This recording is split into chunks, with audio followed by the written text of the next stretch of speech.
Hey, it's Big Mama again. So what we are doing tonight is milk burgers. I've done them in the past one time before, and everybody fussed over them. They were so good. So things that you will need, and this is just to stretch your hamburger meat. Okay, this is to stretch your hamburger meat. Now I gave $6.09 for this ground chuck. And what you will need to do, now I'm going to tell you, my favorite thing to make milk burgers with is biscuits. But I have not cooked biscuits in a while, about 3 weeks, I guess. We don't eat breakfast sometimes. Well, rarely. We eat it for supper more than we do for breakfast. But, so I'm going to try to guesstimate.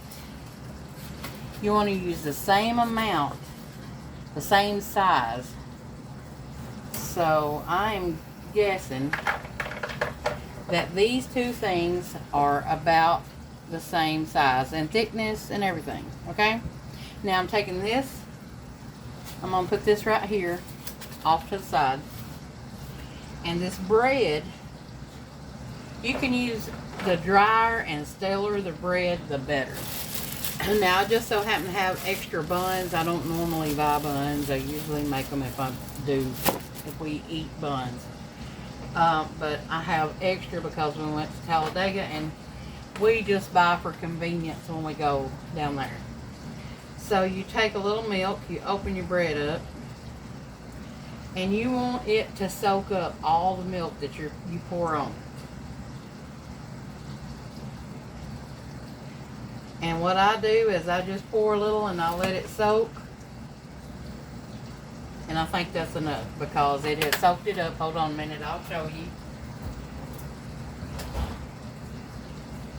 Alright, so I think this is juicy enough. And it has soaked up enough of the milk. So now I'm going to take my ground beef. And this, you don't have to buy chuck, okay? I just prefer chuck. That's my preference. And then you take this and you mix it in with that milk bread, okay?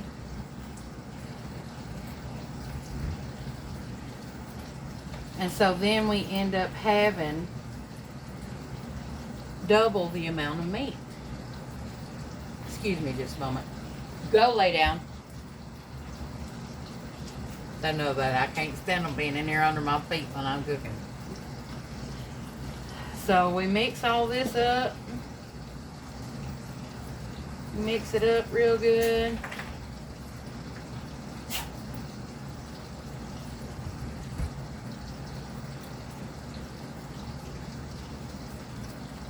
Now you season this too as well, okay? So if you just put salt and pepper on your burger, then you just put salt and pepper on this. And I mix it in with it.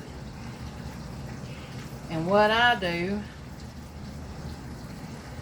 is I usually put a little bit of garlic powder and a little bit of onion powder. Now I've got this mixed up pretty good. You want to get it to where you can't hardly tell there's any bread in it. See? That looks pretty good. You can't really see any individual pieces of bread. And that has doubled the amount of ground beef that we've got now. Let me wash my hands.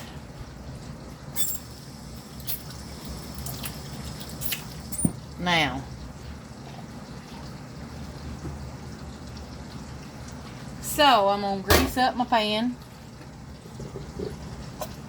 And I got me some good old bacon grease.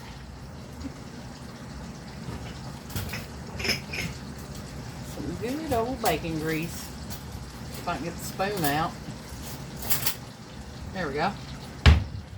Now, bacon grease is liquid gold around here. So I'm going to take a little bit of this bacon grease.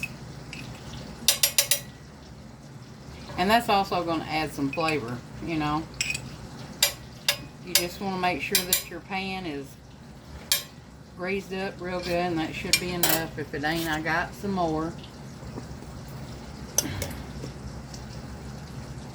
And I know it's fixing to be hard, okay?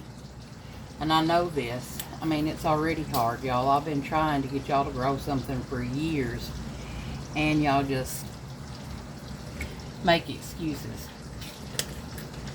I'm gonna be honest. So I got some of this great value garlic powder. I'm gonna put just a little bit on. It don't have to be a whole lot, just a little bit. And then I got some great value onion powder.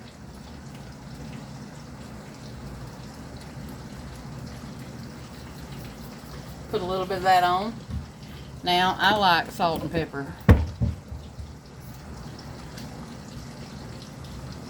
I like a lot of pepper. If you do too, then you understand. Alright, now, I have my heat on my stove about medium, okay? But on the high side. Like, if your stove has numbers, put it on about 7. This is how my stove is, and I don't know how y'all's is, so I'm just going to show you. So, I have mine on 7. So, almost, like, about halfway between midway and all the way high. My stove is also an older stove, so it runs a little hotter.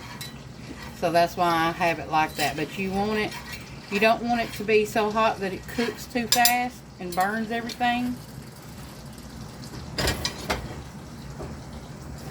But because we have all these burgers, all these buns, we're going to cook them up. And now I got to mix all that salt and pepper and garlic and everything in. And I think y'all are going to like these a whole lot. I had the kids to try them out when I made them before, and they just loved them. Now see, it is going to be kind of hard to hold on to a patty and get it made out and put it in there. It ain't going to be that hard. So what I like to do is I like to just take it like this right here, and that'll be enough for a hamburger patty. And I put it down, and then I take my greasy spoon. Y'all can't see. Let me get you down here a little bit. Alright, that's good enough. And I just kind of, because it is hard to pat them out, so I just put them on there, and then I flatten them out with the back of my spoon.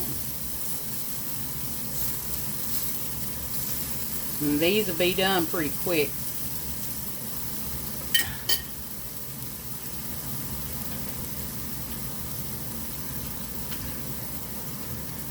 So I could have made 2 burgers out of that one patty, okay? Because I make my burgers pretty. And then you get it flipped over, and then you make another one. I might make this one a little bigger. Maybe my pan is hot enough. If your pan is not hot enough when you put it in there and it sticks, then you need to cut your heat up just a little bit. Not a lot. You don't want to burn it. My skillet was not hot enough when I put it in there. So, now I'm going to put my next wad in there. And I'm going to mash it down with this because I got grease on my burger flipper. So I can mash it down.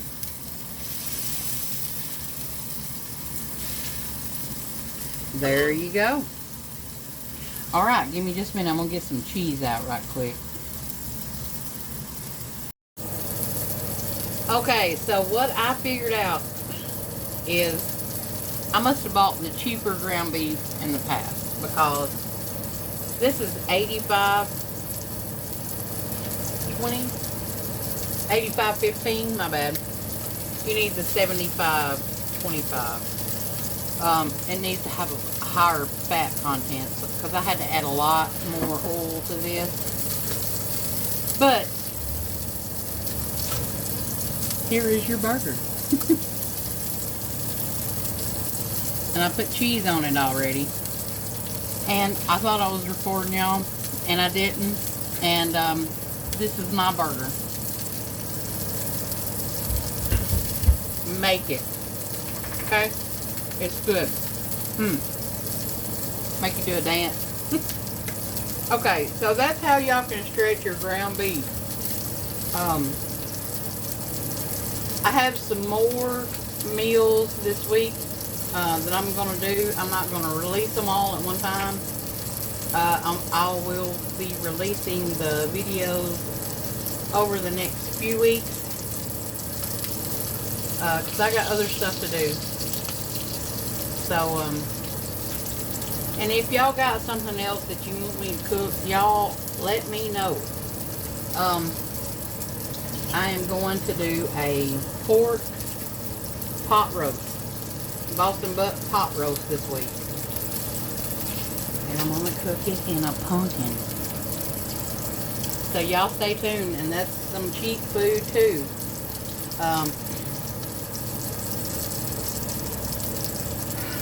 I love y'all. I know things are fixing to be very hard. If the government shuts down, it's going to be hard on a lot of people who depend on food stamps and government assistance to eat. And I just want y'all to be knowledgeable, to be able to do some things for y'all self. You know what I mean? Well, I love y'all. I'm just going to get off here and cook these, and we're going to eat. Mwah! Big Mama loves y'all.